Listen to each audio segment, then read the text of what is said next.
तो आजा मेरे यार साथ में करते हैं व्यापार। Partner in crime be like weaver. तो यहाँ कुछ मैं तुम्हें थोड़ा सा बैकग्राउंड दे देती हूँ कि हम पढ़ने वाले हैं पार्टनरशिप के बारे में, जहाँ पर दो या दो से ज्यादा लोग जो है मिलके बिजनेस स्टार्ट करते हैं, उसे रन करते हैं, ओन करते हैं, मेंटेन करते हैं, कंट्रोल करते हैं साथ में। यहाँ पे क्योंकि दो लोगों ने साथ में एग्री किया है बिजनेस करने के लिए, तो वो डिसीजन भी साथ में लेंगे, एक्शन भी साथ में करेंगे, प्रॉफिट भी शेयर करेंगे साथ में ही, और उनका जो कैपिटल कंट्रीब्यूशन है वो भी लगाएंगे। ठीक है।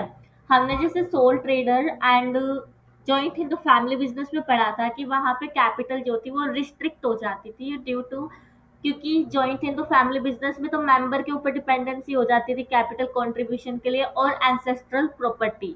और सोल ट्रेडर में सिर्फ सोल ट्रेडर की जेब से हम पैसा लेते थे बिजनेस को रन करने के लिए, तो वहां भी क्या हो जाती थी, capital restrict. Plus soul trader में क्या था कि वहां पे क्योंकि एक ही इंसान ऑन मेंटेन कंट्रोल कर रहा है बिजनेस को, तो वहां क्या था, लिमिटेड स्किल्स होती थी। और ऐसा ही कुछ हमने एचयूएफ में भी देखा था कि लिमिटेड स्किल्स है, तो कुछ वहां की जो डिसएडवांटेजेस है उसको रिमूव करने के लिए एक और नई फॉर्म्स ऑफ बिजनेस आई जिसे हम बोलते हैं पार्टनरशिप।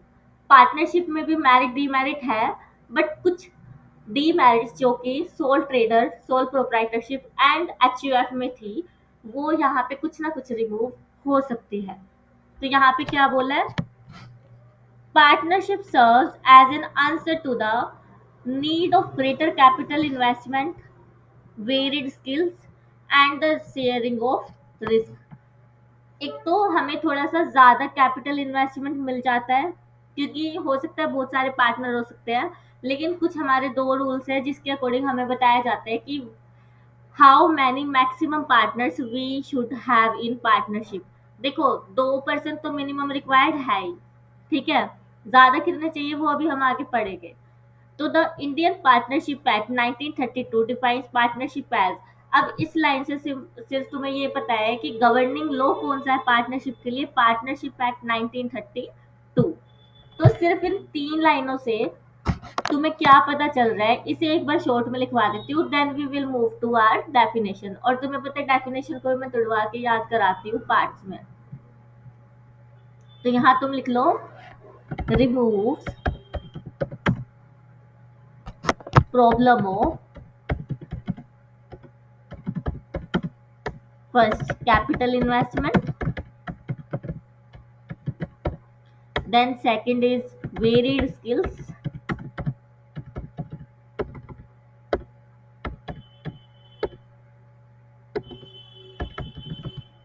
then उसके बाद है शेयरिंग ऑफ रिस्क। ठीक है। तो यहाँ से तुम अपने कॉन्सेप्ट में ये कॉन्सेप्ट जब तुम लिखोगे पार्टनरशिप का, अभी मैंने वैसे क्वेश्चन सेशन लेना स्टार्ट नहीं किया है, but when we will be starting our question session, तो वहां पे मैं तुम्हें बताने वाली हूँ कि ये जो हम कॉन्सेप्ट पढ़ते हैं ना, ये हमें कैसे कहाँ पे लिखना पड़ सकता है। ठीक है। तो अभी फिलहाल जितना मैं पढ़ाती हूँ ना, वो बिल्कुल भी एक भी तुम्हारा मिनट वेस्ट नहीं होता है, तो you should write with me. तो सबसे पहले रिमूव प्रॉब्लम ऑफ किस किस चीज की, capital investment, then varied skills, then उसके बाद शेयरिंग ऑफ रिस्क। ये अपना कॉन्सेप्ट में आ जाएगा। देन हमारी क्या आती है, एक प्रॉपर डेफिनेशन आती है जिसे हम पढ़ते हैं। डेफिनेशन में आएगा the relation between persons. Persons क्यों, दो से ज्यादा भी हो सकते हैं। Who have agreed to share the profit, जिन्होंने प्रॉफिट शेयर करने के लिए अग्री किया है, of the business carried on by all, जो कि उन सबके द्वारा किया जा रहा है, या फिर any one of them acting for all, या फिर कोई ऐसा जो उनके बिहाफ पे काम कर रहा है, उसके द्वारा बिजनेस को चलाया जा रहा है, तो भी प्रॉफिट सब में बटेगा। केक कटेगा तो सब में बटेगा। तो द रिलेशन बिटवीन पर्सन, सबसे पहले एक ये रिलेशन है पर्सन के बीच में, who have agreed to share the profit, जिन्होंने प्रॉफिट को शेयर करने का अग्री किया है, of the business carried by, या तो सबके द्वारा या फिर एक के द्वारा जो कि उन सबके बिहाफ पे क्या कर रहा है, एक्ट कर रहा है। और जो ये तुम्हारी लास्ट लाइन है ना, ये वाली,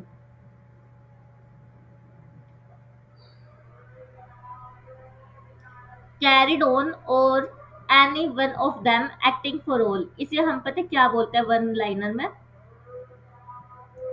इसे हम बोलते हैं प्रिंसिपल एजेंट कॉन्सेप्ट। यानी हर पार्टनर प्रिंसिपल है और हर पार्टनर एक दूसरे का क्या है? एजेंट है। क्या है? एजेंट। इसी चीज को हम बोलते हैं प्रिंसिपल एजेंट कॉन्सेप्ट। ये मैंने तुम्हें याद करने के लिए, सिर्फ तुम्हें रिटेन रह जाए डेफिनेशन, इसलिए कराया है।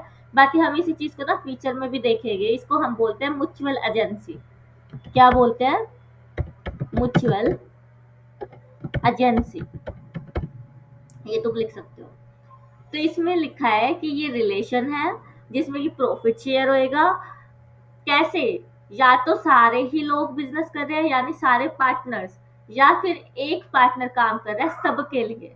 ठीक है, तो इसको हम क्या करेंगे, तीन पार्ट में डिवाइड कर देंगे। पहले तो रिलेशन बिटवीन पर्सन,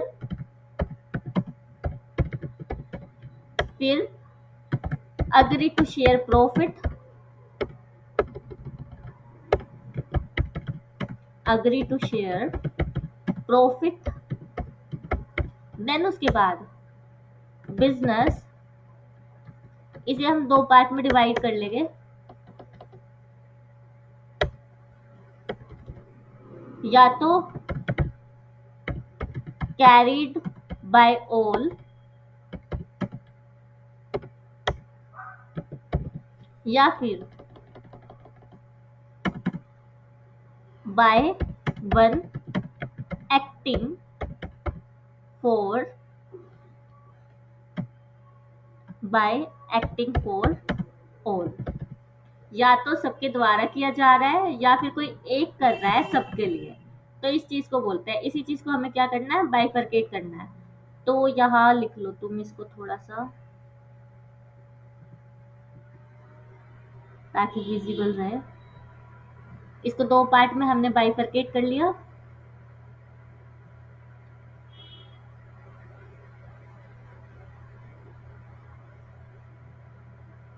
ये मैं कोशिश करती हूँ कि तुम्हारे साथ ही लिखूं, सो दैट तुम भी मेरे साथ लिखो। पहले लिख के ले आते हो ना तो तुम लिखते नहीं हो, ये मैंने देख लिया। तो यहाँ लिख सकते हो रिलेशन बिटवीन पर्सन होता है partnership, agree to share profit of the business, जो कि या तो सब चलाते हैं या फिर कोई एक चलाता है सबके बिहाफ पे। तो ये अपनी हो गई डेफिनेशन। यहाँ पे अपना क्या हो जाता है, कॉन्सेप्ट खत्म हो जाता है। Only and only concept. इस कॉन्सेप्ट को, इस वाला ये जो अपना कॉन्सेप्ट है पार्टनरशिप का, इसको हमें थोड़ा टाइम लगेगा बिकॉज इसमें काफी सारी चीजें, कॉन्सेप्ट है, फीचर है, मेरिट है, डिमेरिट है, फिर टाइप्स ऑफ पार्टनर्स है, फिर उसके बाद टाइप ऑफ पार्टनरशिप है। मतलब पहले तो पार्टनर कितने तरीके के होते हैं, फिर पार्टनरशिप कितने तरीके की होती है, ये अपने पास है। देन उसके बाद रजिस्ट्रेशन, पार्टनरशिप डीड में क्या क्या होता है। देन उसके बाद अपने पास क्या है, रजिस्ट्रेशन प्रोसेस है। और फिर यहाँ पे अपना खत्म हो जाता है। तो इसमें हमें थोड़ा सा टाइम लगने वाला है। और तुम्हें पता है कि मैं बहुत ज्यादा भगदड़ नहीं मचाती, क्योंकि हमें अच्छे से पढ़ना है, ना कि सिर्फ और सिर्फ सिलेबस कवर करना है। ठीक है, तो एक बार हम कॉन्सेप्ट को दोबारा से रिवाइज कर लेते हैं। Then we will wind up this part and we will start with the feature. तो सबसे पहले पार्टनरशिप क्या है? Partnership serve as answer to तीन चीजों के लिए, need for greater capital investment, then उसके बाद varied skills and then sharing of risk. और इसमें एक चीज और लिख लो, गवर्निंग लॉ कौन सा है अपना? Governing law is Indian partnership act, Indian partnership act 1932। ये तुम्हें याद करना है, इसका भी एक मार्क्स है। ठीक है, गवर्निंग लो ये है। तो यहाँ पे अपने पास तीन चीजें हैं। एक तो ये आंसर करता है किस चीज को, सोल ट्रेडर और जॉइंट हिंदू फैमिली बिजनेस की डीमेरिट्स को, जिसमें कि मेजर क्या थी, greater capital investment, varied skills and sharing risk. Then उसके बाद इसका गवर्निंग लॉ है इंडियन पार्टनरशिप एक्ट 1932। देन उसके बाद डेफिनेशन हम तीन भागों में पढ़ेंगे। फर्स्ट है कि द रिलेशन बिटवीन पर्सन, ये क्या है, रिलेशन है। Who have agreed to share the profit, जिन्होंने अग्री किया है प्रॉफिट को शेयर करने के, ऑफ द बिजनेस, जो कि या तो कैरिड बाय ऑल, सबके द्वारा, या फिर by carried by one acting for all. ठीक है। और इसी चीज को, जो ये लास्ट ग्रीन हाईलाइटेड लाइन है, इसे मैं क्या बोलती हूँ, म्यूचुअल एजेंसी या फिर प्रिंसिपल एजेंट कॉन्सेप्ट। तो यहाँ पे अपना ये वाला जो हिस्सा है वो खत्म हो जाता है। Then we will start with the features.